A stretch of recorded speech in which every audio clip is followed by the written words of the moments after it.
Hello and a warm welcome to Newsroom series today. Our focus is on the Southwest region. I'm Olumide Macaulay. Thank you for joining us. We begin in the education sector. Senior Staff Association of Nigerian Universities, SSANU, and the Non-Academic Staff Union, NASU, have begun a 7-day warning strike over what the unions describe as unfair treatment and disparity in the payment of withheld salaries by the federal government. The president of SSANU, Mohammed Ibrahim, while speaking on our breakfast program, The Morning Brief, says all workers in registry, bursary, works in maintenance, security, student affairs have withdrawn their services within the administration of public universities in the country. It's a case of clear injustice that 4 unions went on strike, and then we suspended the strike based on agreements reached with government officials. And here the president grants a waiver, and then only one part of the unions were paid.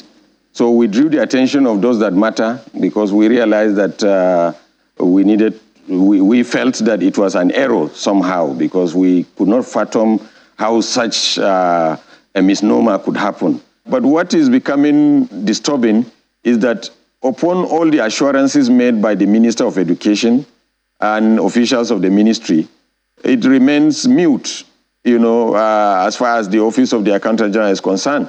So we do not really understand how the Accountant General operates, whether she was directed to only pay ASU, and because they need to come out and clarify. Because like you said, we cannot understand the president and commander-in-chief of the country will give an order, and then someone somewhere is subverting that order. And that's why during our National Executive Council in Akure a week ago, we did mention that we sense some saboteurs in this government, because this is unthinkable, actually. As of today, all our workers in registry, bursary, works and maintenance, security, students' affairs, will withdraw, have withdrawn their services. And nothing moves within the administration of any public university in Nigeria, and that will be the case for the next 7 days until and unless the needful is done. The Ogun State government has begun payment of education cash awards to indigent students of primary and secondary schools across the 3 senatorial districts of the state. State Commissioner for Education, Science and Technology, while monitoring the transfer of the grant to parents of the identified indigent pupils, said it's become imperative in view of the current socioeconomic realities and the need to ameliorate the situation.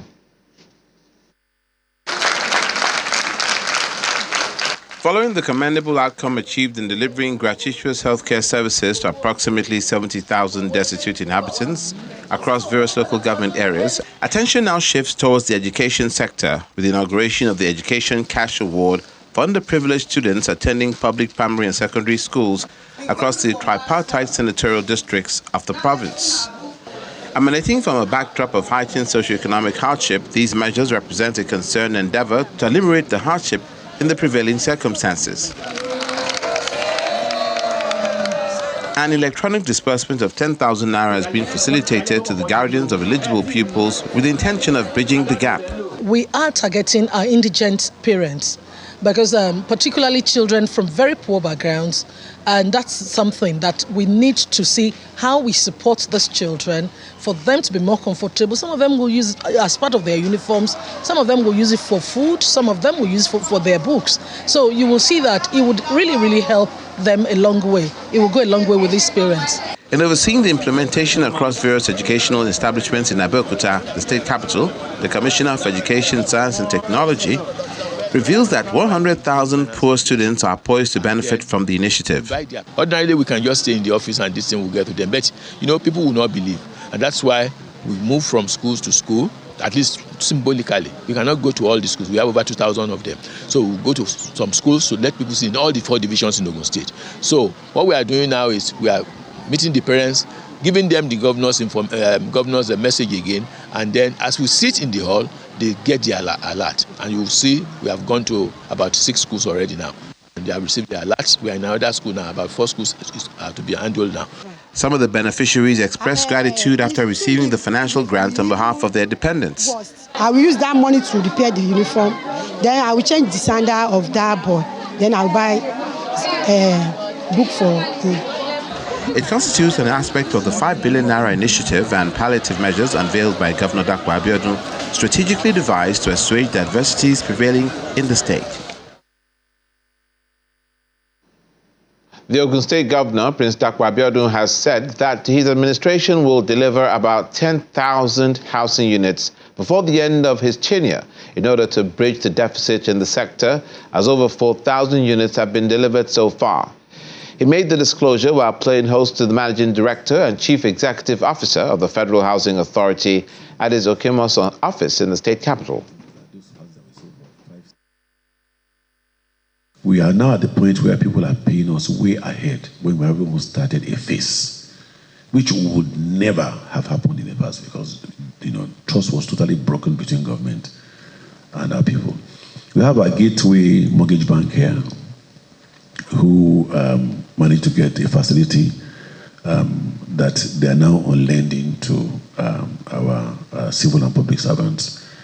The painful thing is that those houses that were sold for 5, 6, 8 million are now in secondary market for 20 million. That is the painful part of it. Despite the different measures we put in place, say you will not get your CO for 5 years, so you cannot resell it. You know how people are, they always find, ways and means around it. Beyond that, I've gone ahead and I initiated another project which we termed our civil servants village, and that initially the first phase on 50 hectares, and we're providing infrastructure and laying it out, and very soon they're going to start buying the plots and building their houses. Will be one of our legacies. Highlighting his plans for the sector and enlisting the support and cooperation of the state for the federal government proposed low-cost housing scheme in Ogun, the Federal Housing Authority chairman said his agency is planning a studio apartment for the youth, just as it will partner with state governments on housing digitalization for diaspora to buy property in any state of their choice. 5, 6, 8. With the level of inflation, we've realized that nowadays we need to be extremely careful. I still wonder, a state government, you have the vision, you have a lot of... We have decided in Federal Housing Authority, in partnership with state government, to also go in different direction. E.g., after obtaining the land, we sit together. Like I said, you understand the ways, you understand the culture, you understand a lot of things.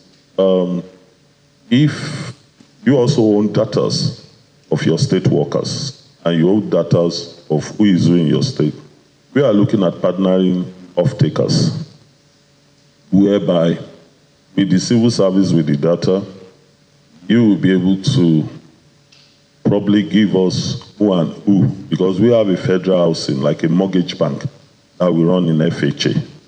So in which, even if funds are not available, and we can be guaranteed that these funds can be paid in instrumental basis over years, our mortgage, federal housing mortgage, we come in. It's not mortgage bank, we have federal housing mortgage on it.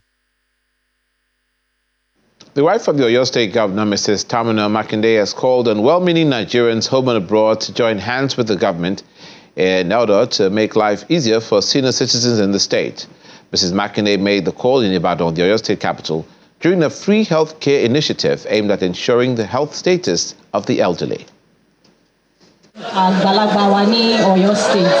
elated crowd of senior citizens, mostly retirees of federal, state and local governments across Oyo State, chanting to express their appreciation for this gesture. An initiative where they can access free healthcare services is underway here, and it comes with incentives of cash support and food items. You will all be going home with a proper medical checkup and advice, medication. Please listen to what the doctors and the health practitioners have to say. What they tell you. Ensure to take your medication regularly. Furthermore, endeavor to go for periodic checkup. The realization that old age comes with dire health challenges that must be tackled and the need for inclusion led to a program like this. We want to attend to their needs medically. Some of them were hypertensive, some have diabetes, some have osteoarthritis. Here today, they canceled them. We were able to inform them about their conditions, we educated them, and we also counseled them on what to do. We reviewed their drugs. Some that are doing well, we told them the need that they should do. We emphasized on their diet. We also told them to take a lot of water at this crucial time of their life. To these pensioners, this uncommon gesture is a welcome development.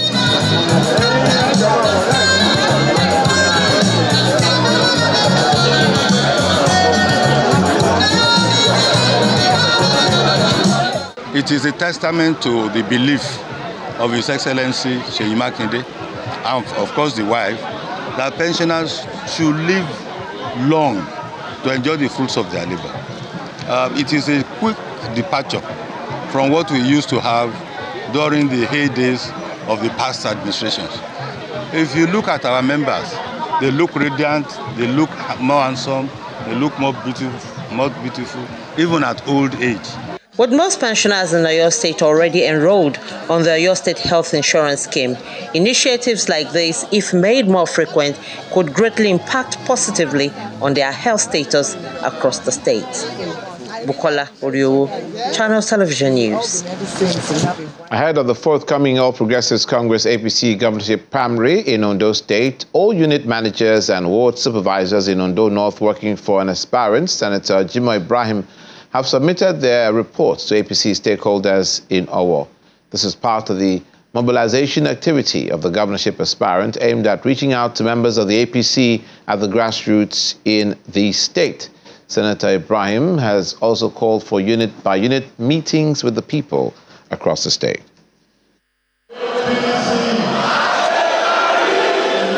Seated in this hall are unit managers and ward supervisors in Ondo North assigned to get data of party members at local government level across Ondo State. The exercise tagged Asheyori is a political program put together by sitting senator and governorship aspirant Mr. Jimoh Ibrahim in preparation for the forthcoming All Progressives Congress governorship primary in the state, and so far he has visited 104 wards out of 203. Or the political manager in each unit. Speaking at the venue for submission of forms in Owo, Senator Ibrahim underscores the focus of the movement. The people you are seeing here today, they are just from the North Senatorial District. So we have the same figure in the Central Senatorial District and in the South Senatorial District. The training today is meant for the Northern Central District. Those are agents that collect data, the members, the manager, political manager that collect data from the North. In the North Central District, we have 6 local governments, and those are the data. So whichever way you do, you can be sure that the election is coming at the time, and then we are going to win very easily because we are data analysts. Some political heavyweights and party members in the state were also standing with him, describe him as a reliable and formidable politician. He's a man who is highly cerebral. He's a man who is so courageous. He's a man who is very bold. And he's a man, if he believes in something, he pursues it until he gets it. This is a man that is very generous.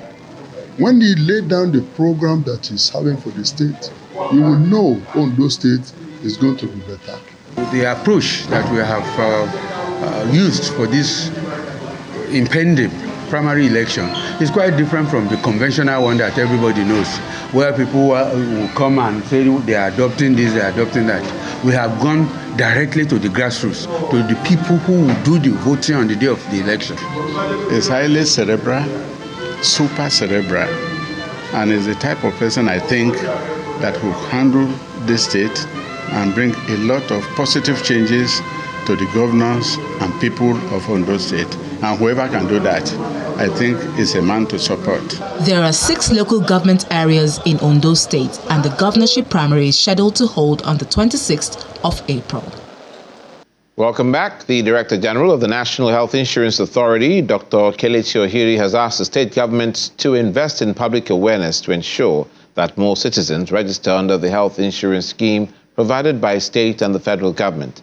Dr. Ohiri, who was speaking at the end of the program, dissemination of the strategic purchasing for family planning, maternal, newborn, and child health projects held in Lagos, says health insurance coverage is the only way to minimize cost of care, and the people must be well informed to take advantage of the healthcare initiative available for them.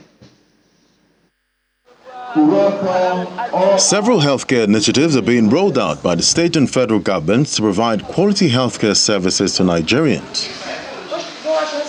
Some of these initiatives rolled out by the government is the National Health Insurance Scheme at the federal level, while the state government is subsidizing health services for residents with the State Health Insurance Scheme. Both levels of government are also working closely with a leading health and development consulting firm to help improve health systems in Nigeria. In 2018, HSCL launched a program called Strategic Purchasing for Family Planning, Maternal, Newborn and Child Health Project. 5 years down the line, HSCL is in Lagos State to disseminate end-of-project insights and achievements for Lagos, Yobe and Bauchi.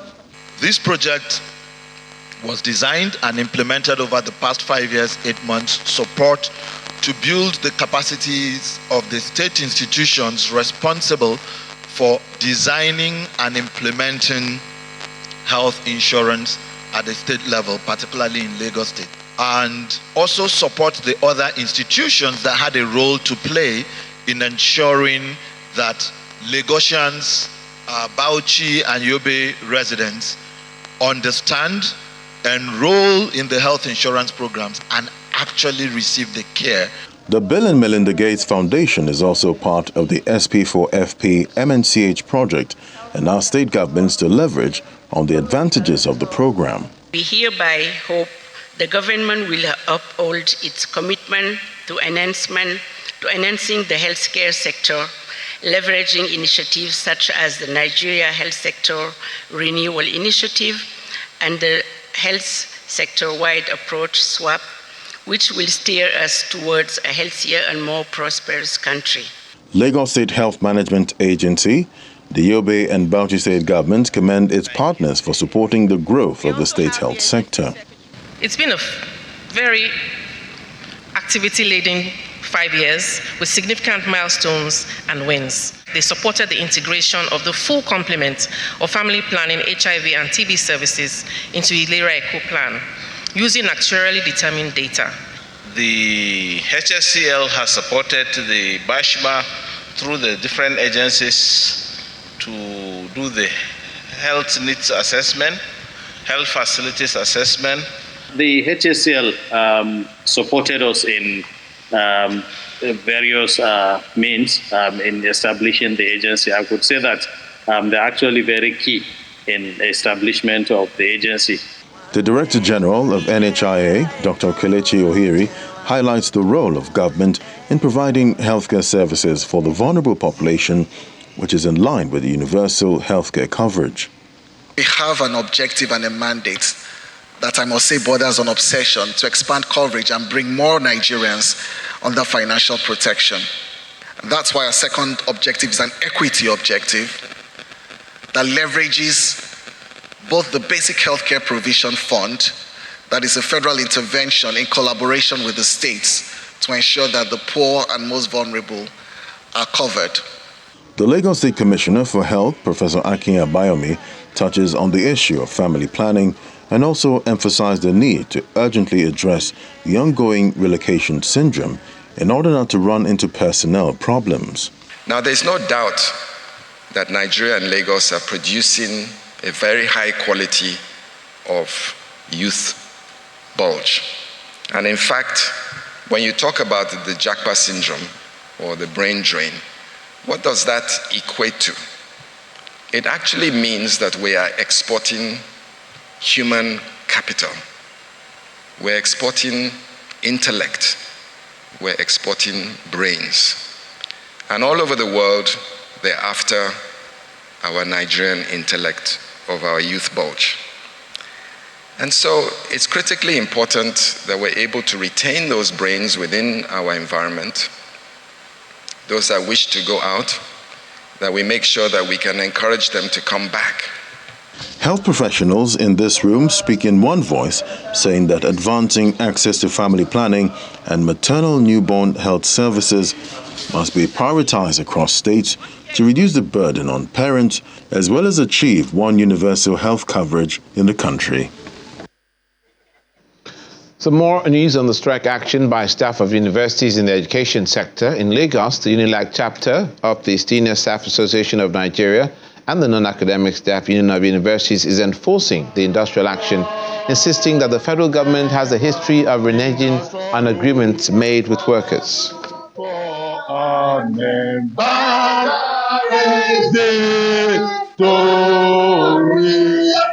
In Africa, but government has not called our leadership.